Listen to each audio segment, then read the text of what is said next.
Hello आज मु आपण मानक पई आउ एक रेसिपी आनी आज रेसिपी मध्य आपण मानक निश्चित भाव में भल लगे यही रेसिपी वीडियोटी को शेष पर्यंत देखूँ। वीडियोटी भल लगे मो चैनल को सब्सक्राइब लाइक कमेंट शेयर करूँ। चलतु यही रेसिपी प्रथम आम कुछ स्पेशल मसला प्रस्तुत करवा से मुझे गोटा धनिया 2 चामच जीरा 1 चामच पान मधुरी 2 चामच तेजपत्र 2-4 टी एवं लवंग दालचीनी खंडे गोलमरीच यू को पकाई एवं सुखिला लंका 2-4 टी पकाई भल भाव में भाजी नवा। बेसी समय भाजबे ना 2 सेकेंड पर्यंत भाजबे। बेसी भाजिले ये मसलाटी पूरी जीव। केवल आमर मसलार बास्ना आसा पर्यंत आम गरम करवा। वर्तमान आमर मसलाटी प्रस्तुत हो गला। ये मसला को आम गोटे प्लेट को काढ़ी नवा। काढ़ी नहीं ताको आम ठंडा करने रखीदबा। वर्तमान आम से ही कड़ाई रे आम तेल पकाइबा। तेल पकाई आम बड़ी टी को भाजी नवा। ये रेसिपी रे बड़ी निश्चित भाव में पकाइबे बहुत भल लगे। बड़ी टी वर्तमान लाल हो आसला आम एबे काढ़ी नवा। वर्तमान आम देखो मुझे बैगण नहीं बैगण 2-4 टी काटी नहीं छुणी 2 टी को काटी नहीं भल भाव में सफा कर पानी रखी नहीं। वर्तमान मुझे सिझा आलू 2-4 टी नहीं आपण को पसंद अनुसार आलू कम बेसी करेंगे। किंतु तेल रे आम बैगण छुई को पकाई भल भाव में भाजी नवा और से लुण हलदी पकाई भल भाव में गोलाई नहीं कम आंच टे हाई करने कारण ये बैगण पड़ी। वर्तमान आम किसी समय ढांकी भाजी नवा। वर्तमान आम गैस टी को कम करनवा। देखो बैगण टी अल्प भाजी हो आसला सीझी आसला से समय आम सीझा आलू को पकाई नवा।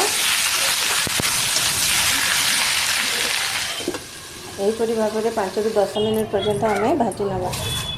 कम आंच बसई भाजी ना। वर्तमान आमर मसला जो भाजी रखी से ठंडा हो आसला आम ए बर्तमान ग्राइंडर रे ग्राइंडिंग करनवा। किंतु चिकन करके ग्राइंडिंग करेंगे नहीं दरखदड़ा करेंगे। देखो आमर परिवा गुड़िक भल भाव में सीझी आसला।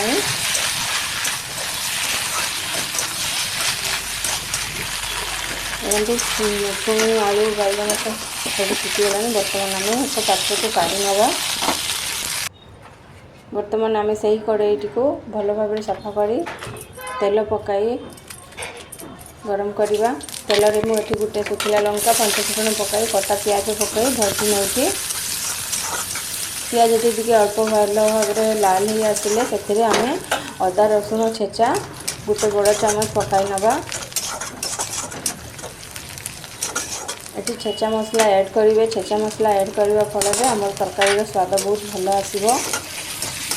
1 चामच रसुण अदा को भाजी नवा। कंचा अंश दूर होगा से आम कटा टमाटर को ऐड करनवा।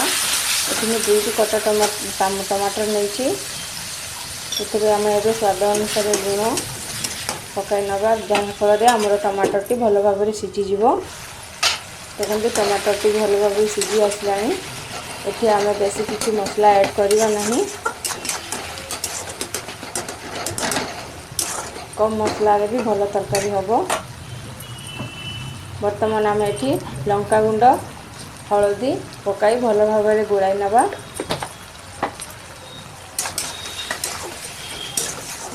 मसला भल भाव में कषि आसिले भाजी रखी परिवा गुड़ी को वर्तमान आम ऐड करनवा।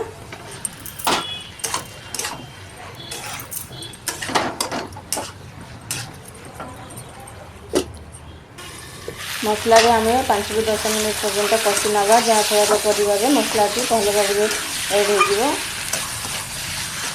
5-10 मिनट पर आम ए गरम पानी ऐड करवा। ठंडा पानी ऐड करेंगे ना। गरम पानी ऐड करने फल आम तरकारी स्वाद आसो। वर्तमान आम ए छाड़ीदे फुटापी। देखो भल भाव में फुटी आसला। चल दिंतु टे भल भाव में चलैला।